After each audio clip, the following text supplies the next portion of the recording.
En Secretos de Guerra, mientras las unidades regulares americanas luchaban bajo las normas de combate impuestas por sus líderes políticos, las fuerzas especiales no convencionales libraban batallas secretas a menudo al otro lado de la valla. Sus misiones encubiertas les llevaban a las profundidades de Vietnam del Norte, Laos y Camboya. Las operaciones secretas de Vietnam en Secretos de Guerra.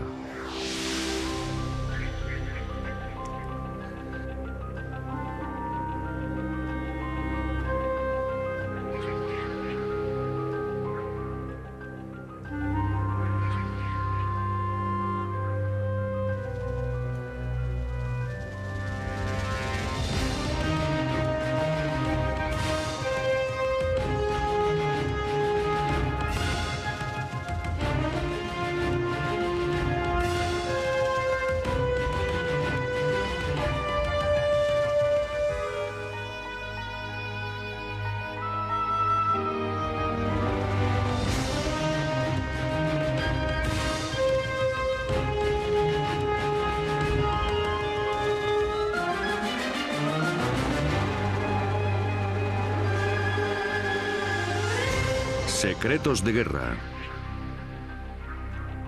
Operaciones especiales de Vietnam.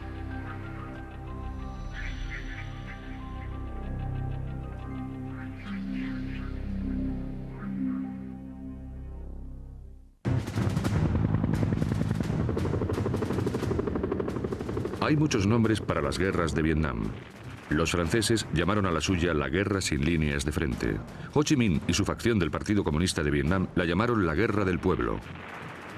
Para los americanos fue simplemente la guerra no convencional.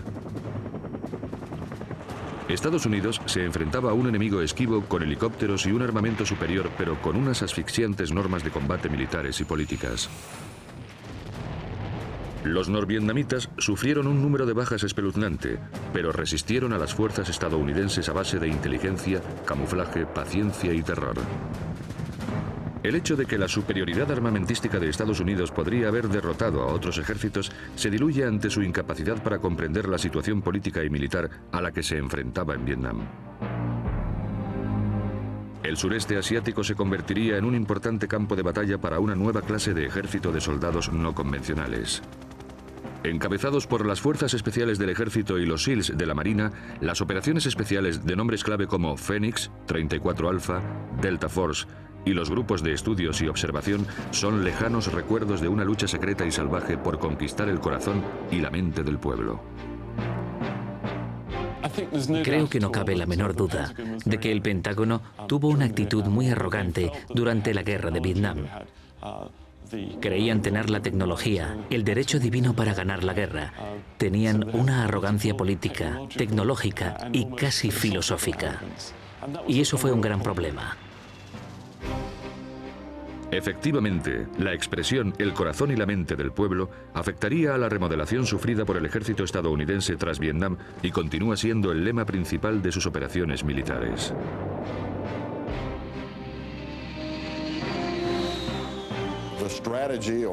La estrategia, o el objetivo, si prefiere, de los norvietnamitas durante toda la guerra de Vietnam quedó clara muy pronto. Dijeron que su objetivo era establecer el comunismo en todo Vietnam, así como en Camboya y Laos.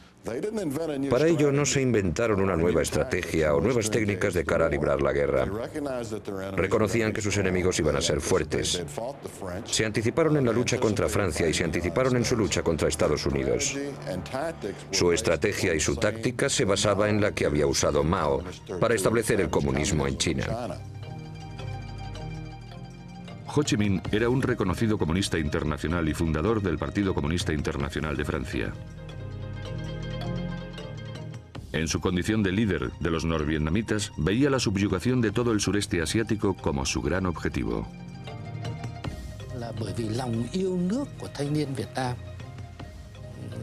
Nuestro pueblo sentía un gran amor por su patria y estaban dispuestos a sacrificarse por su país. Les convencimos de que la victoria contra los americanos era inevitable. También nos beneficiamos de la opinión pública mundial y de los apoyos. Pero al final debo decir que la clave fue nuestro sistema de gobierno totalitario, que no nos daba más opción. No había vuelta atrás. Solo había un camino, que era seguir adelante con la guerra sin variar nuestro compromiso con la victoria. Ya en 1954, mucho antes de que los americanos desplegasen sus grandes unidades en Vietnam, se libraba una guerra secreta en Laos entre las fuerzas norvietnamitas y los servicios de inteligencia de la CIA y del ejército estadounidense. Esta guerra clandestina se libraba no solo en Laos, sino también por todo Camboya, Tailandia, Vietnam del Sur y Vietnam del Norte. Era clarísimo que los norvietnamitas tenían una gran participación en Laos. Eso debía haber sido una pista de que todo aquello iba unido. La realidad era que Ho Chi Minh y los partidos comunistas en general lo veían como un gigantesco partido comunista de Indochina. Bueno, los norvietnamitas eran el grupo más potente, pero estaban todos juntos. Y así fue como lucharon. En 1961, el presidente John Fitzgerald Kennedy subió al poder. Ordenó enviar a Vietnam a las unidades de las Fuerzas Especiales contra Insurgentes conocidas como Boinas Verdes. Su misión era contrarrestar la propaganda del Vietcong en la parte sur del país. Aquella misión fue principalmente contra insurgentes. El presidente Kennedy, que se sentía fascinado por todo el concepto de las fuerzas especiales, llegó a la conclusión de que lo lógico era que una unidad adiestrada para la guerra de guerrillas fuera la que se enfrentase a los insurgentes y a las guerrillas. Los norvietnamitas llevaban preparándose para una guerra no convencional en Vietnam del Sur desde 1957. Habían formado a los agentes y a las redes del Vietcong que tanto éxito tendrían a la hora de aislar a segmentos de la población del gobierno survietnamita.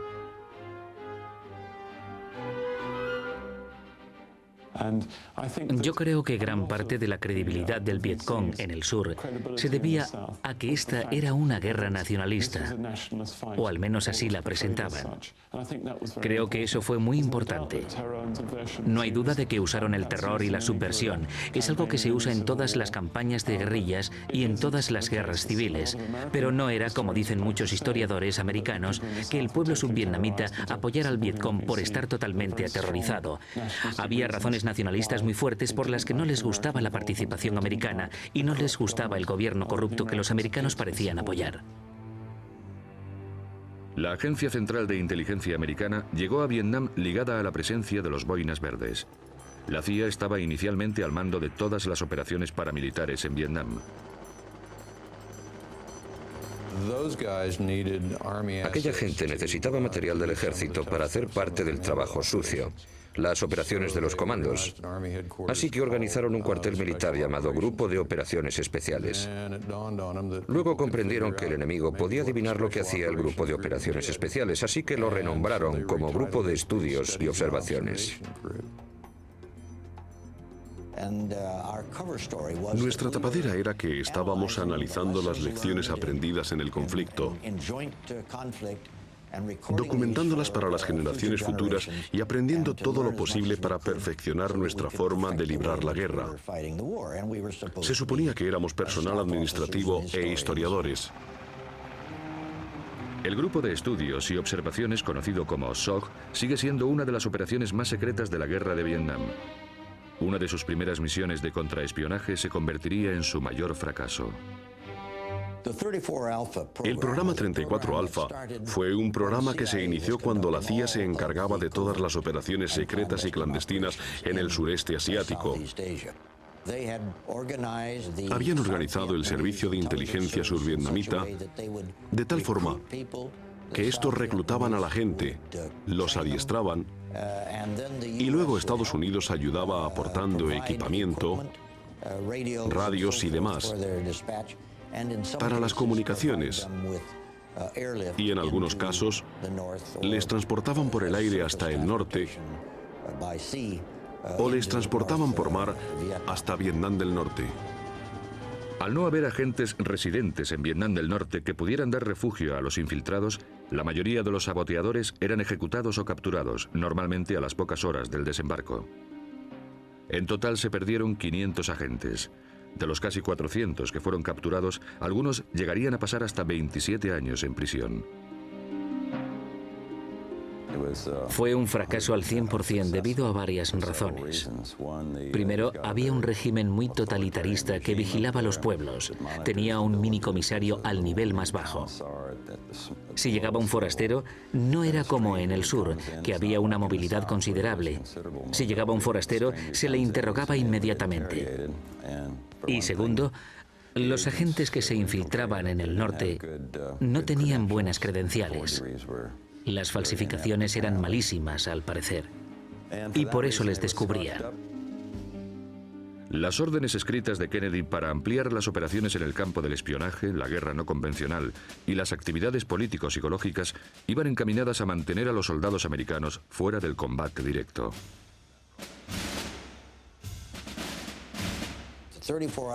Los equipos del 34 Alfa que iban al norte eran puramente vietnamitas. No había americanos en esos equipos. Puede que hubiera americanos en los aviones que los llevaban, pero no en tierra. La CIA por fin comprendió lo que les estaba pasando a sus agentes y el alcance de su fracaso. Pero el daño ya estaba hecho. La captura de los agentes suponía también la captura de sus radios. Los agentes estaban controlados y se volvían contra Saigón, de modo que se convirtieron en una fuente de falsa información. Es más, llegaban a decir: todo va bien aquí, en la jungla, envíennos más equipos, o envíennos su mejor radio, y por cierto, ¿cuál es la clave? ¿No hemos cambiado la clave? Esas cosas. Así que fue un fracaso absoluto. Otras misiones del 34 Alfa se llevaban a cabo con mercenarios survietnamitas. Se trataba de hacer ataques en lanchas rápidas sobre las instalaciones de la costa de Vietnam del Norte en el Golfo de Tonkin. Los ataques hicieron que los norvietnamitas enviasen a sus propias lanchas torpederas al Golfo que supuestamente atacaron a los destructores de la Marina americana en aguas internacionales. Este incidente fue el razonamiento del presidente Lyndon Johnson para aprobar la resolución del Golfo de Tonkin en el Congreso de Estados Unidos en agosto de 1964. Esta resolución se convertiría en la base legal para la intervención americana en la guerra de Vietnam. En 1964, con pruebas fehacientes de la presencia del ejército norvietnamita en Vietnam del Sur, el control de las fuerzas especiales pasó de la CIA al ejército de Estados Unidos bajo un programa llamado Operación Switchback. Este cambio llevó al frente la misión de las fuerzas especiales de recabar información. Comprendieron que la mejor forma de conseguir información exacta sobre sus enemigos era buscándola por su cuenta.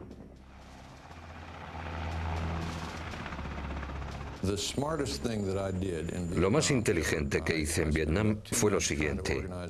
Llevaba 2 meses intentando organizar una red de inteligencia en la provincia y no conseguía dar con la forma de hacerlo. Pero de repente comprendí que mi mejor intérprete llevaba haciendo eso mismo desde el principio. Tenía solo 23 años, pero era un chico muy listo. Así que le dije: oye Phil, ve a contratar unos espías. Y al día siguiente ya tenía mi red de espionaje.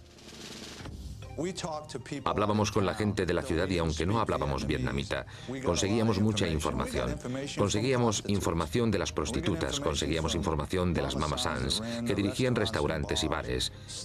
Eran cosas inocentes que una vez unidas te daban una imagen global. Para tener éxito en las operaciones de inteligencia en Vietnam, un americano necesitaba oficiales de fiar en un país en el que nadie se fiaba de nadie. Todo el mundo iba a lo suyo, y contratar a un asesino a sueldo costaba solo $15. Fui y cogí desertores del ejército de Vietnam del Sur.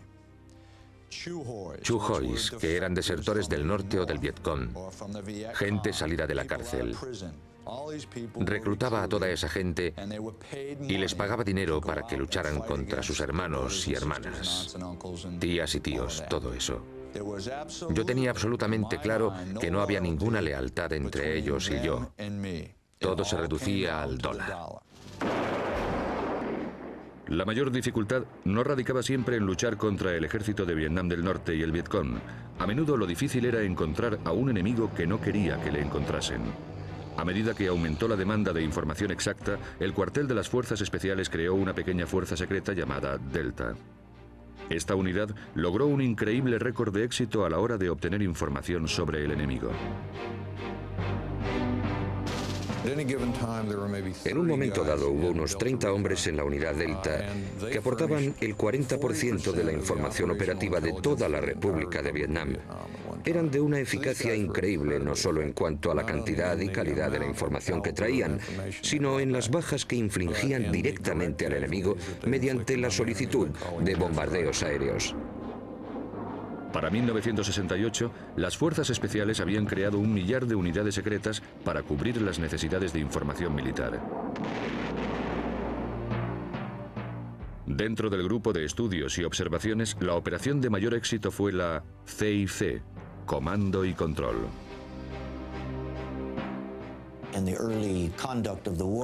Al principio de la guerra, el gobierno americano decidió que no íbamos a entrar en Laos ni íbamos a entrar en Camboya, a pesar de que esos eran los principales lugares de descanso y reacondicionamiento de tropas. Eran las principales rutas de abastecimiento, de modo que era importante meter a gente allí por tierra para poder ver qué es lo que ocurría bajo las copas de los árboles. La única misión del SOG era realizar patrullas de reconocimiento secretas al otro lado de la valla, el término para operar al otro lado de la frontera en los refugios del ejército norvietnamita en Laos, Camboya y Vietnam del Norte. Aceroníquel era el nombre en clave para Vietnam del Norte. Si se cree que el territorio controlado por el enemigo consistía en pequeñas guerrillas ocultas bajo los árboles, no. Estamos hablando de carreteras con tráfico en ambos sentidos. Estamos hablando de enormes búnkers y enormes instalaciones. Toda la zona de Camboya a lo largo de la frontera estaba absolutamente dominada por los norvietnamitas. Hay 1000 verdades acerca de la guerra americana en Indochina.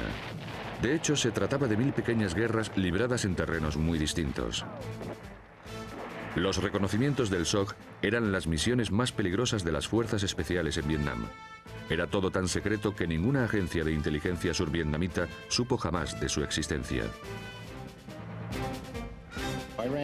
Llevé a cabo 24 operaciones al otro lado de la valla y en casi todas ellas tuve que salir huyendo de los disparos. De hecho, todos los que se me ocurren tuvieron que salir huyendo de los disparos, algunos más intensos que otros. Era casi literalmente imposible permanecer allí dentro.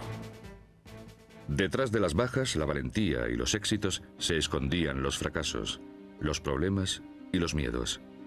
Había una incómoda relación entre muchos campamentos de las fuerzas especiales y otras unidades americanas. A los comandantes no les gustaba que se llevaran a cabo operaciones especiales en su jurisdicción sin su conocimiento.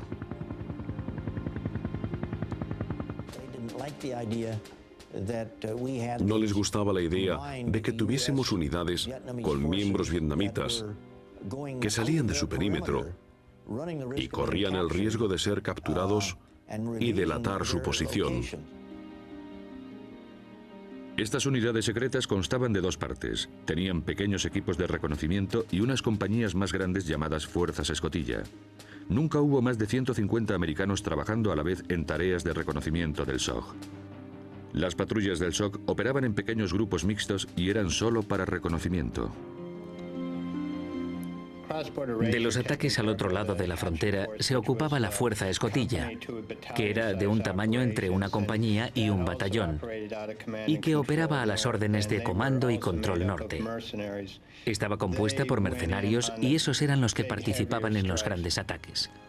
La jungla era un lugar muy silencioso en el que cualquier ruido podía alertar al enemigo. La supervivencia dependía de una disciplina perfecta. Todo el equipamiento pretendía hacerles invisibles. Una rama rota o una tos de un hombre en mal momento podía significar la diferencia entre la vida y la muerte. En nuestro equipo nos acurrucábamos todos muy juntos.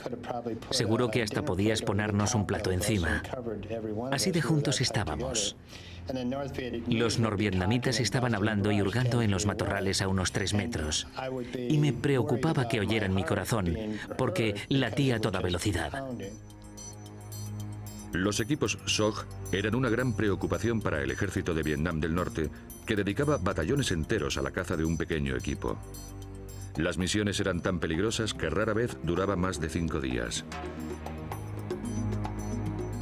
En muchas ocasiones nos topábamos con ellos, nos encontraban. Se sabe que hacían barridas hombro con hombro para intentar que saltásemos como las perdices. Te encontraban. Empezaban los disparos y teníamos que llamar a la caballería, por así decirlo, para que nos sacara de allí, es decir, a la Fuerza Aérea 77. Las patrullas de reconocimiento del SOG eran tan peligrosas que tenían un índice medio de mortalidad de más del 115%. Durante el transcurso de un año, los hombres morían o sufrían múltiples heridas que les incapacitaban. Por cada hombre perdido, el SOG se cobraba 100 vidas enemigas.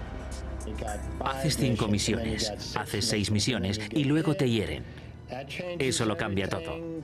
No hay nada peor que estar ahí tirado, cubierto de sangre, y ver que los helicópteros no llegan y la cosa se pone fea. Pero pasa el tiempo, haces 10 misiones, 12 misiones. ¿Cuántas más puedes hacer? Sabes que vas a morir, pero lo que pasa es que eres fiel a los tuyos, a tus hombres. No puedes dejarles. Yo no quería dejar a mi equipo en manos de otro americano en quien no confiaran. Así que me quedé hasta llegar a un punto en el que comprendí que no era lo bastante bueno para mantener a esos chicos con vida. Y lo dejé. Gran parte de los daños infligidos por el SOG a los refugios del ejército norvietnamita llegaron de la mano de ataques aéreos solicitados por los equipos de tierra. Al igual que todo en el SOG, solían salir por los pelos. Corríamos hacia el helicóptero y le decía al piloto del F-4 Phantom que castigase la zona en cuanto despegásemos del suelo, ya que había norvietnamitas por todas partes. Subí al helicóptero, despegamos y vi cómo el jet dio una pasada y no hizo nada. Yo le gritaba al teléfono, ¡mátalos, mátalos! Ellos no hacían nada y yo estaba lívido. Pensé, ¿qué diablos pasa aquí? Más tarde me dijeron, según estaba subiendo al helicóptero había 3 personas detrás de ti, a menos de 1 metro de tu espalda. Estaban tan cerca que creí que eran miembros de tu equipo. Resultó que eran norvietnamitas que estaban intentando cogerme. Así de apuradas eran las cosas.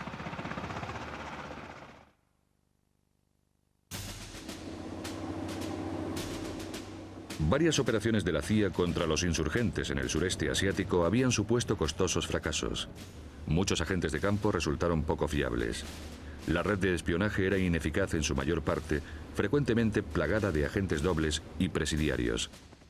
La credibilidad operativa de la CIA con las fuerzas especiales se estiró hasta el límite.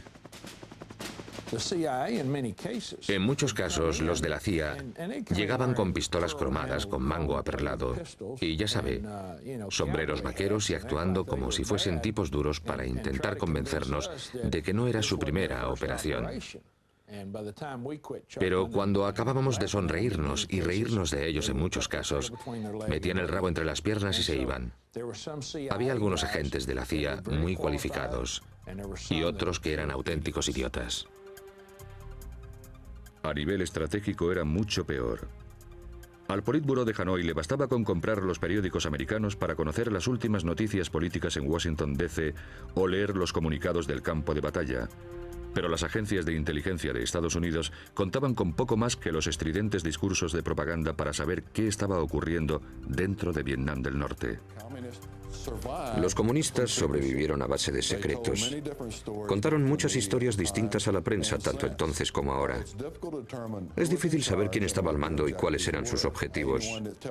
Todo aquel que diga que sabe exactamente cuál era la cadena de mando de los norvietnamitas en un momento dado, seguramente se equivoca. Este documento nunca antes publicado nos aporta una fascinante y única visión de la situación de los líderes en el Hanoi de la guerra. Se trata de las actas de una reunión sobre una denuncia política presentada en algún momento de 1968 por un miembro del Politburó llamado Le Duan contra el famoso jefe del ejército de Vietnam del Norte, el general Nguyen Van Giap.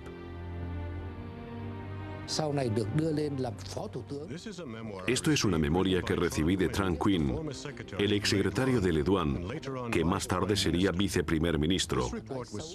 Este informe circuló por Hanoi y sirvió para desacreditar al general Giap. Contiene algunos hechos que sucedieron en aquella época. Por ejemplo, se tomó la decisión de echar a Giap del comité central del partido, pero Le Duan le salvó ante el temor de que si le echaban, la Unión Soviética les cortaría el apoyo en la guerra. Pero al mismo tiempo, Le Duan quería enviarle a Giap el mensaje de «Te mereces ser expulsado del comité central del partido, pero yo te he salvado». A partir de entonces, Giap siempre trató a Le Duan con temor y un respeto absoluto. Caricaturizado como un lacayo y acusado de espiar para la Unión Soviética, Giap sufrió un severo correctivo. Solo la gran preocupación del Politburó por perder el apoyo militar ruso le salvó de la humillación pública y de una posible condena en la cárcel.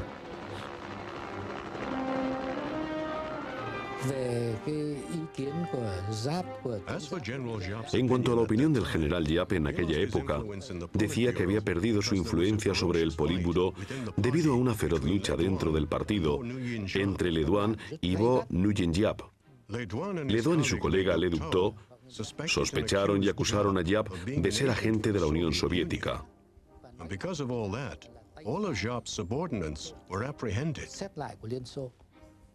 En consecuencia, todos los subordinados de Giap fueron arrestados, como Dan Quien Yan, Nguyen Bi, Le Lien y muchos, muchos más. Les expulsaron, les degradaron o les metieron en la cárcel. Sin duda, Giap había quedado seriamente debilitado a nivel político. Puede que los problemas de Giap con sus rivales del Politburó le impidieran cambiar la desastrosa estrategia militar impuesta por Hanoi tras la primera fase de la ofensiva Tet en 1968.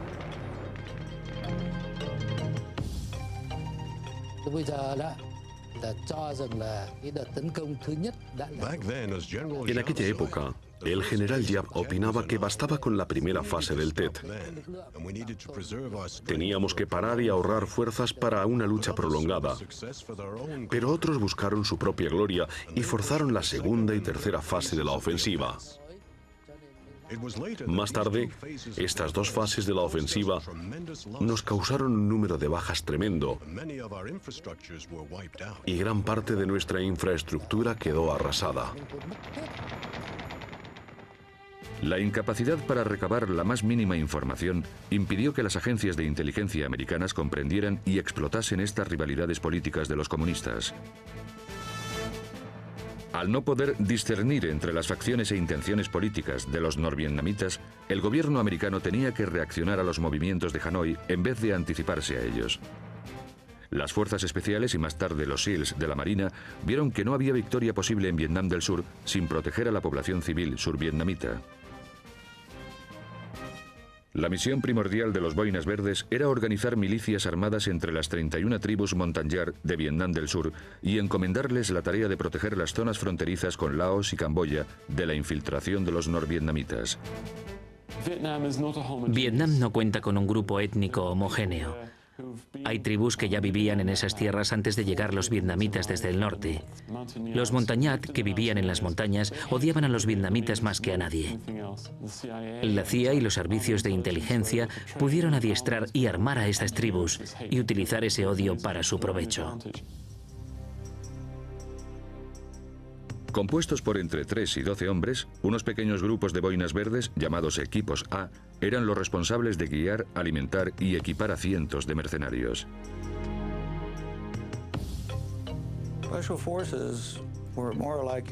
Las fuerzas especiales eran más bien antropólogos con armas y botiquines de medicinas. En lo que respecta a las tribus montañar, descubrimos que eran extremadamente leales, confiábamos en ellos. Nos hicimos hermanos de sangre en sus ceremonias y bebíamos su vino ceremonial. Descubrimos que eran unos guerreros muy entregados. Estas fuerzas indígenas recibieron el nombre de Grupos Irregulares de Defensa Civil. En su apogeo, el quinto grupo de las Fuerzas Especiales Americanas controlaba 84 campamentos con más de 42.000 miembros.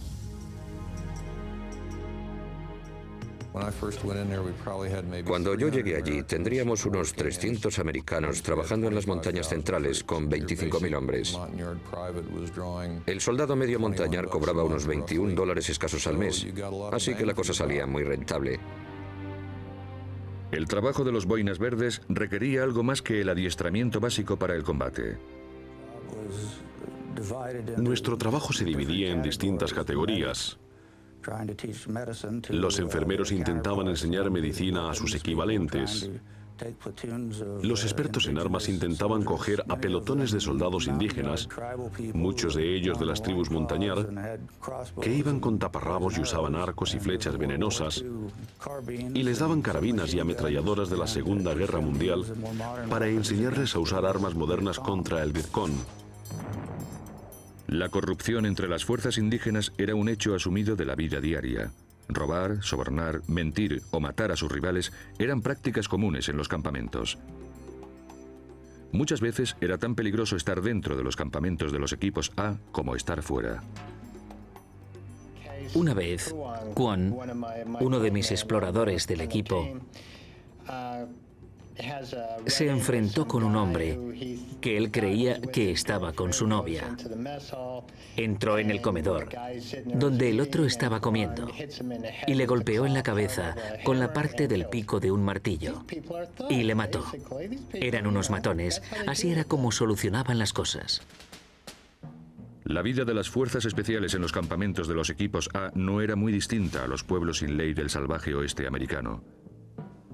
La vida no valía nada. La justicia era rápida y la traición una realidad del día a día. La primera vez que participé en una operación iba con una unidad vietnamita y vi cómo mataban a palos a uno del Vietcong.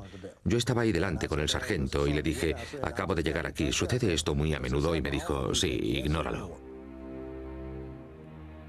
Los boinas verdes que dirigían a las unidades indígenas sospechaban que hasta el 15% de sus tropas eran infiltrados del Vietcong.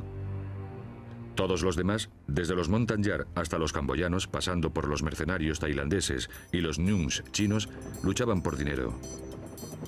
Algunos asesores americanos temían que sus propias tropas resultaran poco fiables en el combate e hiciesen planes para su propia supervivencia. En mi equipo teníamos una palabra clave entre mi ayudante americano y yo. Si yo decía la palabra clave, Thunderclap, contaríamos mentalmente hasta 6 y mataríamos a todos los indígenas del equipo. Nunca tuve que hacerlo, gracias a Dios, pero teníamos ese plan en la recámara, ya que nunca podías fiarte de ellos por completo y no estaba seguro. Podían volverse contra ti en la jungla por la razón que fuera y tú tenías que matarlos. Las fuerzas especiales no tenían incentivos profesionales para operar así, pero dadas las circunstancias, a menudo no tenían más alternativa. Saber la verdad no les concedía la libertad, pero les ayudaba a seguir con vida.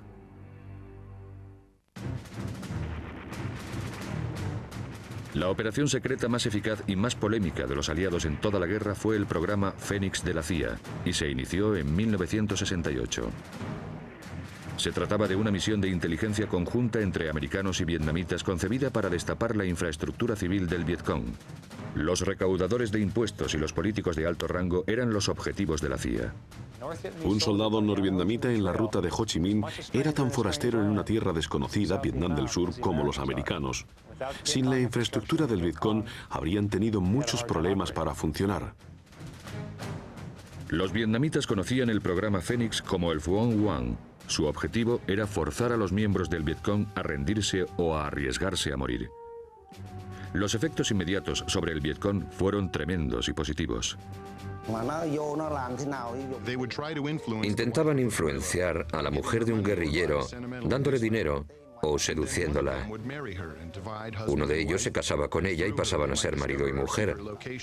De modo que a través de ella podían descubrir nuestros escondites secretos y destruirnos. Por eso dije que la campaña Phuong Hoang era muy peligrosa. Despertó grandes preocupaciones entre nuestros superiores respecto a cómo afrontar el problema. Ordenaron una contracampaña. Las instrucciones eran primero reorganizar los contactos y luego identificar quiénes eran sus agentes para educarles. El Vietcong temía más a las infiltraciones que a los ataques de los helicópteros americanos. A medida que el programa Fénix iba destapando sus organizaciones, las infiltraciones y las deserciones entre sus filas crearon enormes dificultades para los líderes del Vietcong. Por primera vez, las unidades del Vietcong y del Ejército de Vietnam del Norte se enfrentaban a un problema que no sabían solucionar. Yo diría que hubo muchos casos de traidores. El régimen de Saigón usaba dinero para tentar a nuestros hombres. Si descubríamos que alguno de nuestros hombres se había vendido, le aplicábamos distintas medidas. Primero, si no podíamos contactar con ellos en persona, usábamos panfletos para advertirles seriamente. O entrábamos de repente en el pueblo para capturarlos y eliminarlos, o educarlos y aconsejarles que no siguieran el camino de los traidores. Lo intentábamos una y otra vez, como unas 3 o 4 veces, antes de vernos obligados a eliminarles.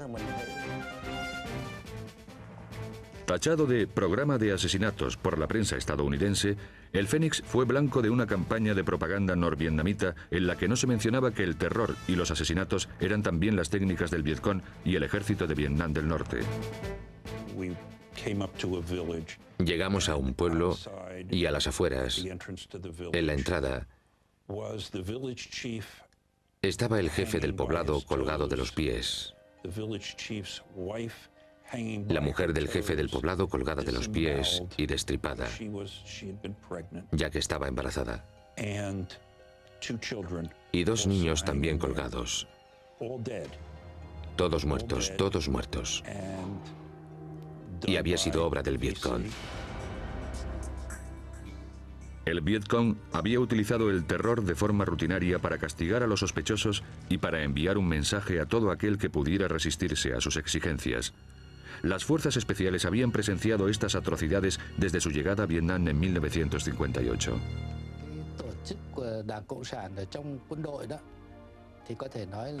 En cuanto a las acusaciones de que nuestros soldados ejercitaron la violencia contra nuestro propio pueblo, hay que hacer una distinción.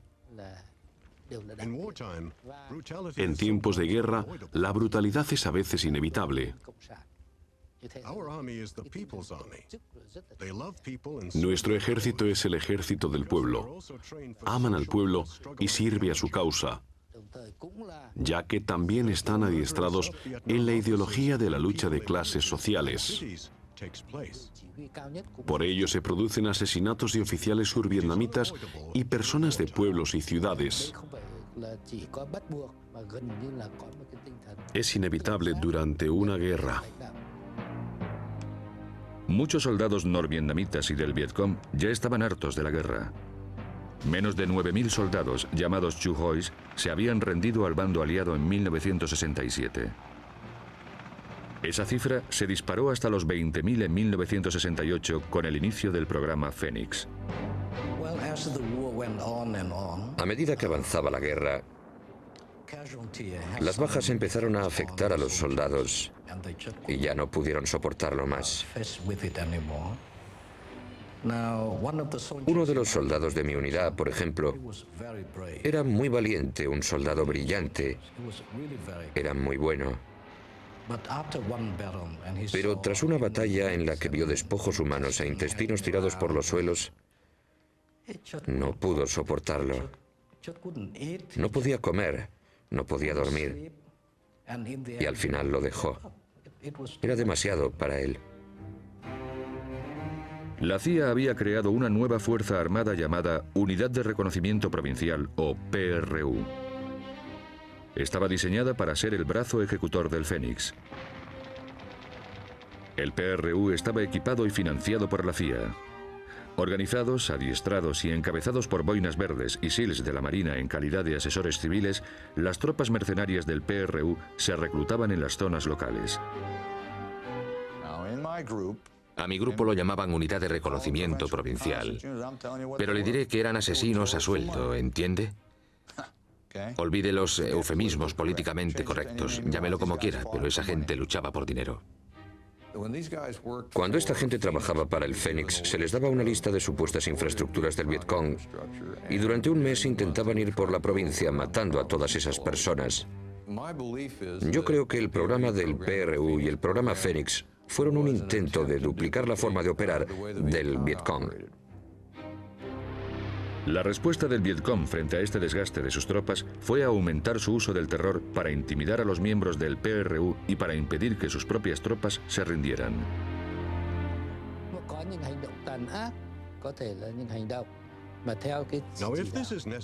Era necesario que fuésemos crueles, ya que nos lo exigía nuestro alto mando para eliminar a las personas afiliadas con el enemigo.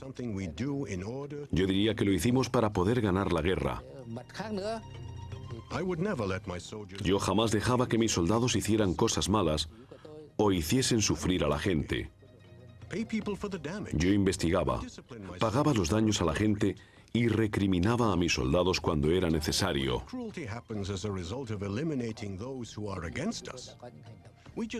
Pero si la crueldad surgía a consecuencia de eliminar a aquellos que estaban en nuestra contra, hacíamos lo necesario para ganar. Tuve un teniente vietnamita con el que trabajé y que probablemente era el mejor oficial joven vietnamita que conocí. Era muy buen chico. Nunca le aconsejé hacer nada que él no hubiese hecho ya. Le advirtieron un par de veces y, como no se amedrentó, fueron a su pueblo natal, que estaba a 500 kilómetros de nuestra posición, y mataron a su madre. La infraestructura del Vietcong estaba compuesta por todos los miembros no militares del movimiento comunista. Se usaban fuentes locales vietnamitas para identificar a los agentes del Vietcong en los pueblos y ciudades de Vietnam del Sur. Luego, las unidades PRU recibían la orden de capturarles o matarles. Si traían un cadáver se les pagaba. Si traían un arma se les pagaba. Si traían un prisionero se les pagaba. Si no traían al prisionero entero, se les pagaba por las partes identificables. Yo no me inventé esas normas. Eran las normas por las que ellos se regían. Si intentabas cambiar esas reglas, te encontrabas con cierta resistencia. Yo no quería que la gente me trajera orejas y tener que pagarles por ellas. Yo no quería eso. Quería personas vivas. Los muertos no hablan.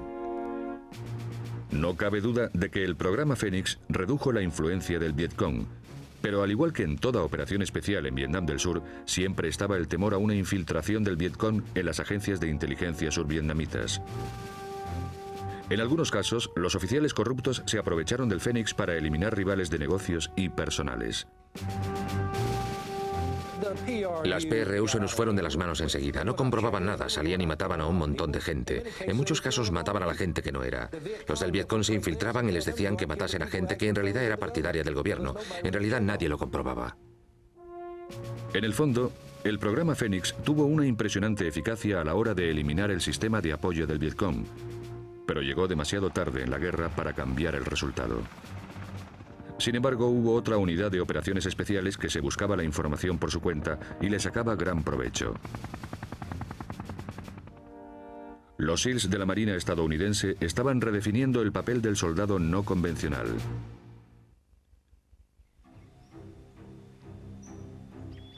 Había una unidad secreta americana en Vietnam que luchaba tras las espaldas del Vietcong en los canales del río Mekong. Operando de noche, a menudo vestidos como el Vietcong, unos grupos de 2 a 7 hombres le pagaban al enemigo con su misma moneda. Vadeando canales o avanzando en lancha para alcanzar sus blancos, esta unidad no convencional utilizaba el secuestro y el soborno para conseguir lo que no conseguían matando. El Vietcong les llamaba los hombres de las caras verdes.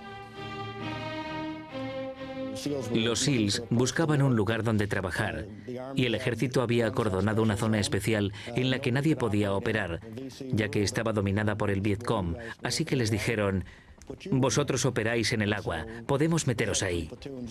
Metieron a 3 pelotones ahí dentro para enfrentarse al Vietcong y prácticamente limpiaron la zona. Por toda la región del delta del Mekong, los pelotones SEALs de la Marina causaban graves daños en la infraestructura política del Vietcong, que hasta entonces había operado con libertad por ríos y canales. Había cierto orgullo en cumplir una misión, de forma elegante. Y una de las formas más elegantes era arrastrarse hasta su tienda de campaña o su cabaña, levantar la mosquitera y de repente un tío con la cara verde y una pistola con silenciador le decía: «Ven conmigo». De día o de noche, sobre todo cuando conocían nuestras rutas, era mortal. Al cabo de una temporada aprendimos de estas experiencias y desperdigábamos la patrulla. Intentábamos anticipar dónde nos iban a tender una emboscada o dónde iban a aterrizar y enfrentarnos a ellos allí.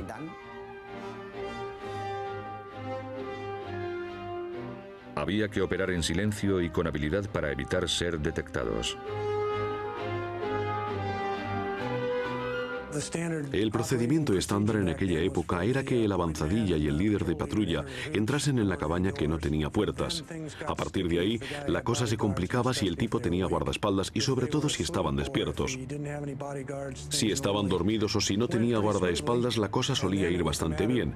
Luego se trataba de secuestrar al tipo, silenciarle, atarle y salir de ahí lo antes posible.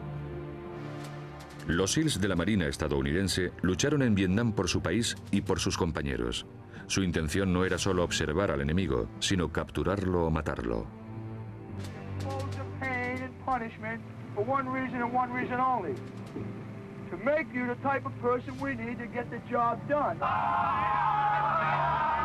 Los SEALs de la Marina no estábamos allí para ganar el corazón y la mente de nadie. Estábamos allí para darle una paliza al enemigo, para destruirle, para matar a esos cabrones, para destruir sus campamentos. No estábamos allí para preocuparnos de lo que pensara el vecino, estábamos para hacer un trabajo.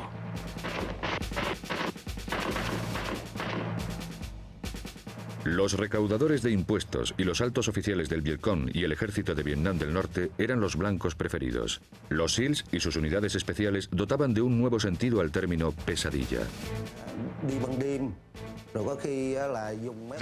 Sus comandos llegaban por la noche. A veces saltaban de helicópteros en nuestros territorios y se quedaban allí mucho tiempo. Había muchos de esos soldados de caras verdes y azules. A veces entre 3 y 6 comandos nos tendían emboscadas en nuestras rutas con minas. Solían usar minas Claymore. Las reglas de las operaciones especiales eran las mismas tanto en las fronteras de Vietnam como en las oscuras aguas del Mekong. Estas fuerzas podían hacer todo lo necesario para cumplir sus misiones. Que yo sepa, nunca jamás matamos a una persona inocente. Si luchábamos en un poblado, todos eran enemigos. Es difícil de entender, pero cuando alguien te dispara desde una puerta, no saca un cartel que dice «Soy el malo». Si yo estaba allí con 5 compañeros y tenía 40 o 50 armas acribillándome, disparábamos y disparábamos hasta salir de allí. La sospecha era la norma. Toda camarera de bar era del Vietcong. Todo peluquero era un coronel norvietnamita. El enemigo podía ser un niño con una granada o una chiquilla con un AK-47. El reto más difícil era saber cuándo y dónde decir «basta». Aprendimos que teníamos que ponernos así si queríamos operar entre los vietnamitas. Nunca sabías con quién ibas a encontrarte. Podías cruzarte con un viejo campesino o podías cruzarte con un tío con un AK-47 automático. Así que había que estar atento a todo. En muchas zonas rurales, el apoyo popular dependía de quién fuese ganando en aquel momento. Los SEALs volvieron a guerrillas del Vietcong contra sus viejos camaradas con una simple promesa de protección. Sin tener nunca a más de 60 SEALs desplegados al mismo tiempo, estos hombres de la Marina se adaptaron a las circunstancias con gran éxito. Muchos de ellos habían entrado en el Vietcong a la fuerza. Y no teníamos que persuadirles mucho. Les decíamos, mira, te sacaremos de aquí, te meteremos en el programa de protección de testigos, te llevaremos a la punta sur de la isla o al continente y sacaremos a tu familia de aquí. Y ellos decían, bien, gracias, y tú solo tienes que guiarnos hasta el payaso que te reclutó, no hay problema. Las fuerzas de operaciones especiales a menudo veían que la situación sobre el terreno no se asemejaba a los conceptos que les habían planificado en Saigón y Washington. La guerra no convencional no consistía siempre en usar una fuerza abrumadora. La guerra de guerrillas exigía la capacidad de adaptarse a la situación. John Paul Vann dijo que la mejor forma de matar a un guerrillero es con un cuchillo y la peor forma de matarlo es con un avión. Cuando haces las cosas a mano, con 7 hombres, los ves de cerca, sabes que no matas a civiles, sabes que matas a un tío con un rifle, a un tío muy importante con un rifle.